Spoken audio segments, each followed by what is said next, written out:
दोस्तों ये घटना है राजस्थान के कोटा ज़िले की। वहाँ पे एक लड़का था राहुल, और राहुल का शादी होता है समीरा नाम की एक लड़की से। ये शादी अरेंज मैरिज हुआ था। मतलब राहुल के परिवार वालों ने जो राहुल के लिए लड़की पसंद किया, राहुल उसी से शादी करता है। शादी की पहली रात राहुल अपने कमरे में जाता है, और जाता है तो देखता है पूरा कमरा सजा हुआ है। कमरे में मोमबत्तियाँ जल रही है, उसका बेड में फूलों का बम्बार लगा हुआ है, और उसकी पत्नी उसके बेड पर बैठी हुई है। राहुल जाता है, बेड पर बैठता है और अपनी पत्नी से कहता है, समीरा मुझे यकीन नहीं हो रहा है कि अब तुम मेरी पत्नी बन चुकी हो। उसकी पत्नी कोई जवाब नहीं देती है। फिर राहुल समीरा का हाथ अपने हाथों पे लेता है, तो उसे एहसास होता है कि समीरा का हाथ काफ़ी ज़्यादा ठंडा है। तो वो कहता है, समीरा तुम्हारी तबीयत तो ठीक है ना? समीरा कहती है हाँ मेरा तबीयत पूरा ठीक है, तो मोमबत्तियाँ बंद कर दो, मुझे मोमबत्तियाँ की लाइटें मतलब रोशनी बढ़िया नहीं लगता है। तो राहुल मोमबत्तियाँ बंद करने जाता है, और जैसे ही मोमबत्तियाँ पूरा बंद करता है, पूरे रूम में अंधेरा छा जाता है। फिर उसके बेड के नीचे से टक टक की आवाज़ें आती हैं, जैसे कोई चीज़ बज रहा हो।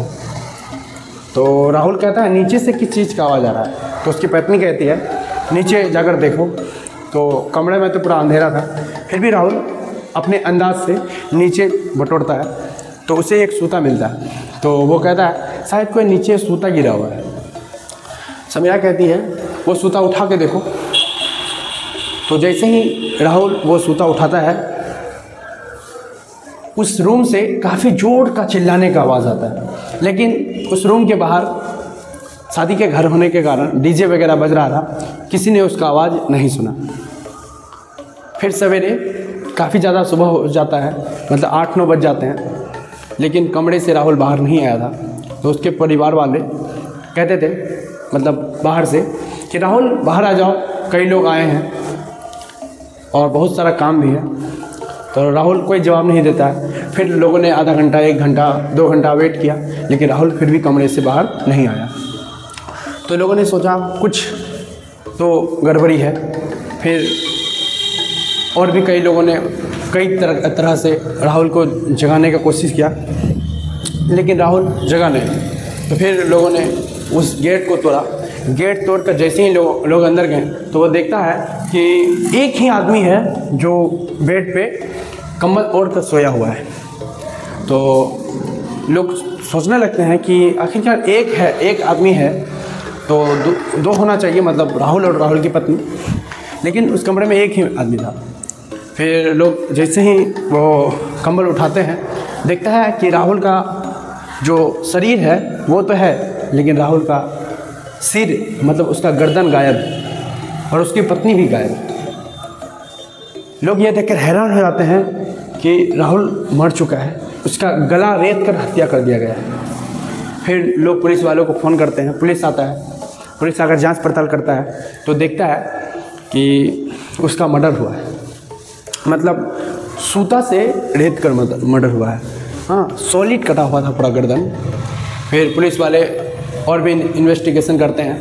फिर राहुल की पत्नी के बारे में भी पता लगाते हैं, तो कुछ पता नहीं चलता उसकी पत्नी के बारे में।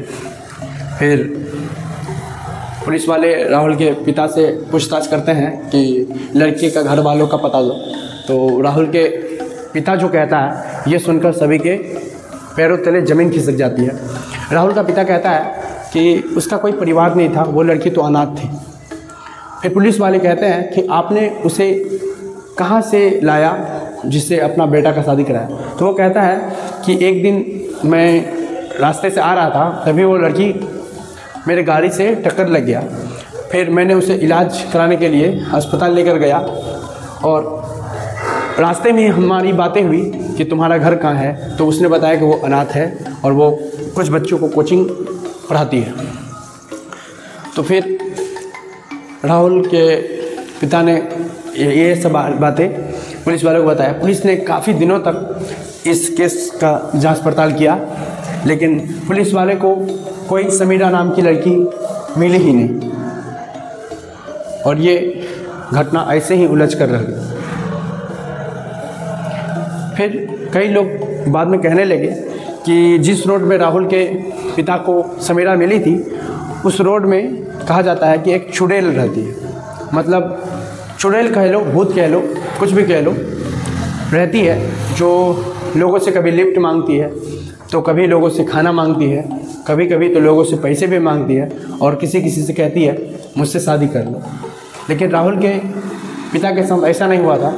राहुल के पिता के गाड़ी से ठोकर लगी थी उस लड़की को और वो उसके साथ अस्पताल जाते हुए बात हुआ और राहुल के पिता को उस लड़की का स्वभाव काफ़ी ज़्यादा अच्छा लगा, तो उसने सोचा कि क्यों ना इस अनाथ लड़की को अपना बहू बना ले, और इस बहू बनाने के चक्कर में ही उसका बेटा उसके हाथ से चला जाता है। तो दोस्तों, आप लोगों का आज का ये स्टोरी कैसा लगा हमें कमेंट करके बताइए, और हमारे चैनल पे पहली बार आए हैं तो चैनल को ज़रूर सब्सक्राइब कर लीजिए। हम डेली ऐसे ही घटना, रहस्यमय कहानियाँ और इमोशनल स्टोरी लाते रहते हैं। मिलते हैं आप सभी से एक नए वीडियो में, तब तक के लिए धन्यवाद।